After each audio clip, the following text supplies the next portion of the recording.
शादी के बाद महिमा ने ससुराल में कुछ ऐसा देखा कि उसके होश ही उड़ गए। ऐसा क्या देख लिया महिमा ने, ये जानने के लिए चलते हैं कहानी में। शादी के बाद महिमा की विदाई हो रही थी। माँ सरिता ने उसे खूब समझा बुझाकर ससुराल भेजा। महिमा बेटी, अपनी सास को माँ समान समझना, उनकी खूब सेवा करना और रोज रात में सोने से पहले उनके पैर जरूर दबाना। ठीक है माँ, तुम चिंता मत करो, मैं माँ जी की सेवा अच्छे से करूंगी, तुम्हें शिकायत का कोई मौका नहीं दूंगी। महिमा विदा होकर अपने ससुराल आ जाती है। शादी के पहले ही दिन वो अपनी सास के कमरे में जाती है, जहां उसकी सास निप्पल बोतल से दूध पी रही थी, लेकिन घूंघट में होने के कारण महिमा ये सब देख नहीं पाती है। महिमा की सास खिड़की के पीछे अपनी निप्पल बोतल छिपाते हुए कहती है, अरे बहू, तू यहाँ क्या कर रही है? निहार कमरे में तेरा इंतजार कर रहा होगा, तू उसके पास जा।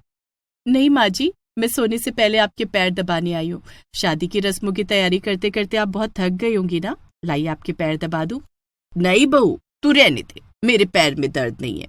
लेकिन ललिता के लाख मना करने पर भी महिमा नहीं मानती है और अपनी सास के पैर दबाने लगती है। थोड़ी देर के बाद, अब रहने दे बहू, अपने कमरे में जा। महिमा अपने कमरे में चली जाती है, जिसके बाद सरिता खिड़की के पर्दे के पीछे से अपनी निप्पल बोतल निकालकर उससे दूध पीने लगती है।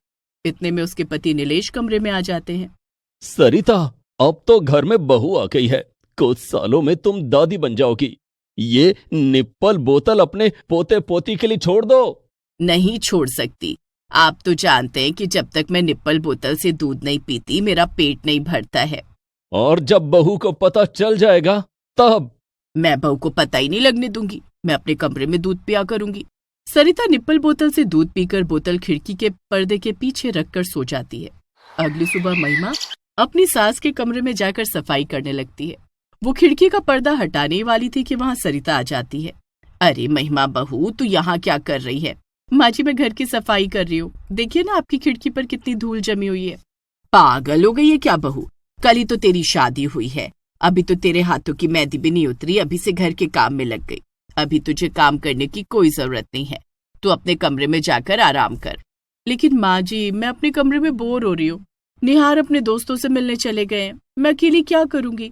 जा जाकर टीवी देख, तेरा मन लग जाएगा, ये सब काम तू मुझ पर छोड़ दे। महिमा वहां से अपने कमरे में चली जाती है और टीवी ऑन करके सीरियल देखने लगती है। सरिता राहत की सांस लेती है। आज तो बच गई, लेकिन कभी बहू ने मेरा निप्पल बोतल देख लिया तो न जाने मेरे बारे में क्या सोचेगी। इसे यहाँ से हटा ही देती हूँ। सरिता अपनी निप्पल बोतल अलमारी के नीचे रख देती है और रसोई में चली जाती है। रात में जब सभी लोग अपने अपने कमरे में सोने के लिए चले जाते हैं, तब सरिता चुपके से ग्लास में गर्म दूध लेकर अपने कमरे में आती है और अलमारी के नीचे से धीरे से अपनी निप्पल बोतल बाहर निकालकर सारा दूध उसमें डाल देती है। जिसके बाद वो बत्ती बुझाकर निप्पल बोतल से दूध पीने लगती है। तभी महिमा वहां आ जाती है। सरिता झट से अपनी निप्पल बोतल तकिए के नीचे छिपा देती है। अरे महिमा बहू, क्या बात है, तुझे कुछ चाहिए क्या? नहीं माँ जी, मुझे कुछ नहीं चाहिए, मैं तो आपके पैर दबाने आई हूँ। नहीं बहू, मेरे पैरों में दर्द नहीं, तू अपने कमरे में जाकर सो जा। नहीं माँ जी, बड़ों के पैर दबाने से उनका आशीर्वाद मिलता है। महिमा सरिता के पैर दबाने लगती है। इतने में तकिए के नीचे रखे निप्पल बोतल से दूध बाहर आने लगता है। माँ जी, ये क्या, आपके तकिए के नीचे से दूध निकल रहा है? सरिता तकिए को हाथ से पकड़ लेती है और महिमा से कहती है, कुछ नहीं बहू, कहाँ दूध है, कुछ भी तो नहीं है, तू थक गई होगी, अपने कमरे में जा जा जा जाकर सो जा। ठीक है माँ जी, मैं जाती हूँ।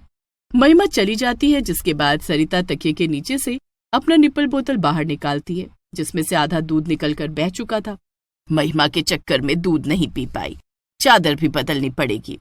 सरिता उसी समय चादर बदलती है और आधे बचे दूध को पीने लगती है। इसी तरह धीरे धीरे दिन गुजर रहे थे। एक दिन सरिता ने अपनी निप्पल बोतल को लेकर घर की छत पर सूखने के लिए रख दिया।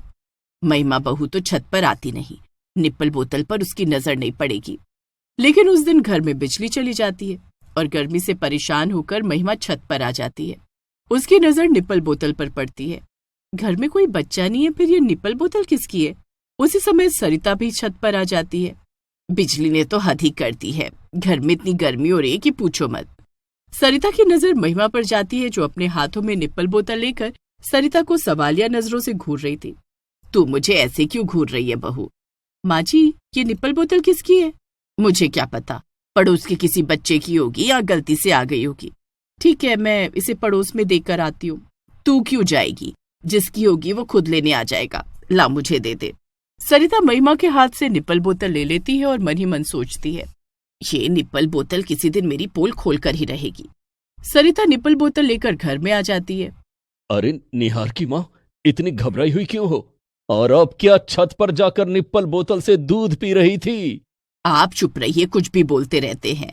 तुम्हारे हाथों में निप्पल बोतल है और तुम छत से आ रही हो। तभी छत से महिमा भी आ जाती है। पिताजी, ये निप्पल बोतल पड़ोस के किसी बच्चे की है, हमारी छत पर गलती से आ गई थी।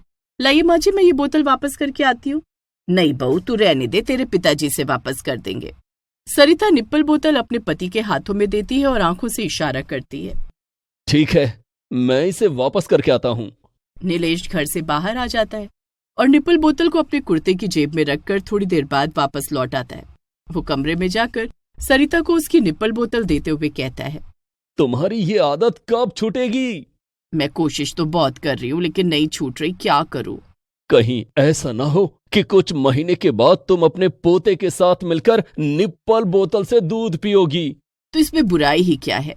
भला इस उम्र में कोई निप्पल बोतल से दूध पीता है क्या?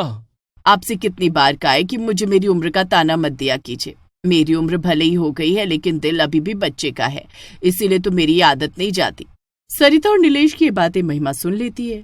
ओ, तो माँ जी निप्पल बोतल से दूध पीती हैं और वो निप्पल बोतल उनकी थी। दूसरे दिन महिमा ऑनलाइन ऑर्डर करके कुछ सामान मंगवाती है। तूने क्या मंगवाया बहू? महिमा पैकेट खोलती है और उसके अंदर से पिंक कलर की एक बेहद सुंदर निप्पल बोतल बाहर निकलती है। वाह, कितनी सुंदर निप्पल बोतल है। ये किसके लिए मंगवाया बहू? आपके लिए माँ जी। मेरे लिए? भला मेरी उम्र निप्पल बोतल से दूध पीने की है क्या? उम्र से क्या होता है माँ जी, दिल बच्चे सा होना चाहिए। और आपका दिल तो सचमुच में बच्चे जैसा है, बच्चे जैसी कोमलता, मासूमियत और निश्चल। इसलिए आपकी आदतें भी बच्चे जैसी हैं, जैसे निप्पल बोतल से दूध पीने की आदत। ये तू क्या कह रही है बहू? माँ जी, मैं जानती हूँ कि उस दिन छत पर सूख रही निप्पल बोतल आपकी थी। आपको निप्पल बोतल से दूध पीने की आदत है। वो क्या है ना बहू, जब निहार छोटा था तब मैं उसे निप्पल बोतल से दूध पिलाती थी। वो सारा दूध नहीं पीता था और बोतल में बचा हुआ दूध बर्बाद होने से बचाने के लिए उसे मैं ही पी लेती थी। इस तरह से मेरी निप्पल बोतल से दूध पीने की आदत बन गई, जो कि निहार के बड़े होने के बाद तक भी नहीं गई। और अब तो ये आदत छूट ही नहीं रही। तो आदत छोड़ने की जरूरत भी क्या है माँ जी? आपको जिस चीज में खुशी मिले वो कीजिए। जीने का मजा तो इसी में है कि इंसान जो चाहे वो करे, जैसे चाहे वैसे जिए। मतलब तुझे ये जानकर बुरा नहीं लगा कि तेरी सास निप्पल बोतल से दूध पीती है? नहीं माँ जी, मुझे बिल्कुल बुरा नहीं लगा। तू कितनी अच्छी है बहू, तूने तो मेरा दिल जीत लिया। सरिता महिमा को गले लगा लेती है। अब वो महिमा के लाए हुए खूबसूरत निप्पल बोतल से दूध पीने लगती है। अब उसे ये बात महिमा से छिपाने की भी जरूरत नहीं थी। कुछ महीने गुजर जाते हैं और एक दिन पता चलता है कि महिमा माँ बनने वाली है। घर में खुशी का माहौल छा जाता है। महिमा बहू, आज से तू घर का कोई काम नहीं करेगी, तू सिर्फ आराम कर। तेरे खाने पीने का ख्याल मैं रखूंगी। सरिता डूबकर अपनी बहू की सेवा में लग जाती है। वो दिन रात महिमा का ख्याल रखती, उसके खाने पीने से लेकर सोने जागने तक, डॉक्टर के पास ले जाकर उसका चेकअप करवाने तक सारी जिम्मेदारी सरिता ने उठा ली। और इन सब में सरिता को पता ही नहीं चलता है कि उसकी निप्पल बोतल से दूध पीने की आदत कब छूट गई। ये अच्छा हुआ बहू कि मैं तेरी सेवा में बिजी हो गई और जल्दबाजी में ग्लास में दूध पी लिया करती थी, नहीं तो मेरी निप्पल बोतल से दूध पीने की आदत कभी नहीं छूटती। अब तो मेरे पोते पोती निप्पल बोतल से दूध पियेंगे।